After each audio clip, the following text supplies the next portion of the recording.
Assalamualaikum everyone, this is Saida and welcome to my channel. If you are new here, then please subscribe to my channel and press the bell icon. Today I am going to explain a short summary of Dr. Faustus by Christopher Marlowe. So let's get started. Initially, we see that Dr. Faustus becomes dissatisfied with his studies of medicine, law, logic, and theology. Therefore, he decides to turn to the dangerous practice of magic. He has his servant Wagner, who calls Valdis and Cornelius, two German experts in magic. Faustus tells them that he has decided to experiment in magic and needs them to teach him some of the fundamentals. After learning some kind of magic, when he is alone in his study, he carries out his first trick. He calls the devil Mephistopheles and asks him to be his servant. But Mephistopheles serves Lucifer first and foremost. So Faustus makes Lucifer an offer he can't refuse, that he will sell his soul to the devil himself in exchange for 24 years of life where Mephistopheles will be his servant. He agrees to Faustus' bargain as long as he signs his soul away in a document written and signed in his blood. Faustus starts to have second thoughts about this whole selling his soul to Satan, so he considers repenting. He has even got a good angel and a bad angel to try and convince him one way or the other. But the devils that surround Faustus insist that he has already too far gone down the road to damnation, so they distract him with the talk of astrology and a show put on by the 7 deadly sins.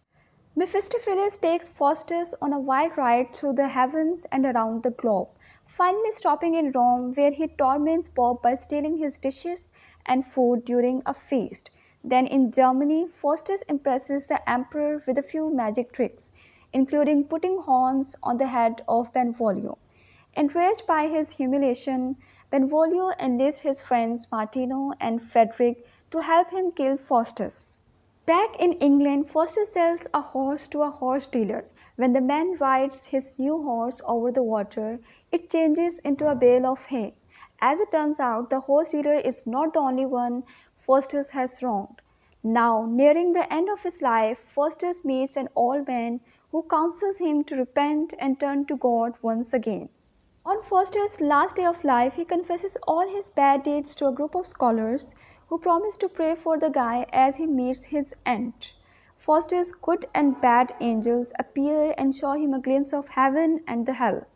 Terrified of hell, Faustus longs for time to stop, or for his soul to be mortal so that he will not have to suffer eternally. But the clock strikes 12 and the devils who have followed him through his life enter Faustus' study to claim his soul. The next morning, the scholars find his body torn to pieces and they decide to give him a proper burial.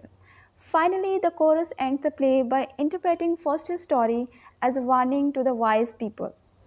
Marlowe's Dr. Faustus teaches us the lesson that life is a straight line, not a circle. If one does not advance, one goes back. Faustus, with his pendular movement, goes and returns in an endless move without hope and direction.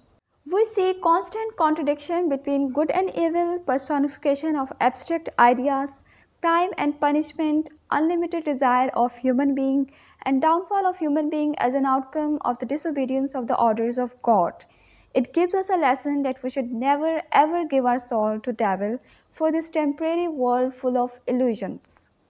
Thank you so much for watching. If you find this video helpful, then please like it and don't forget to subscribe my channel. See you in my next video. Allah Hafiz.